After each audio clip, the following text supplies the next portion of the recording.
നമസ്കാരം. പാർട്ടി പരിപാടിയിൽ തന്നെ വ്യക്തിപരമായി അധിക്ഷേപിച്ചു എന്നാരോപിച്ച് 2020 ചീഫ് കോർഡിനേറ്റർ സാബു എം ജേക്കബിനെതിരെ PV ശ്രീനിജൻ MLA പരാതി നൽകി.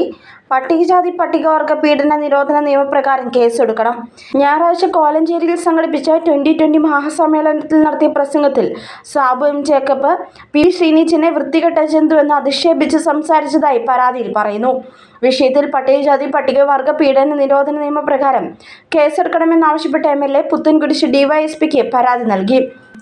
പരാതിയിലെ കാര്യങ്ങൾ പരിശോധിച്ച ശേഷം തുടർ നടപടി സ്വീകരിക്കുമെന്ന് പുത്തൻകുരിശ് പോലീസ് വ്യക്തമാക്കി. സാബു എം ജേക്കബിന്റെ പരാമർശത്തിൽ നടപടി ആവശ്യപ്പെട്ട് ഇതുവരെ 3 പരാതികളാണ് പോലീസിന് ലഭിച്ചിട്ടുള്ളത്.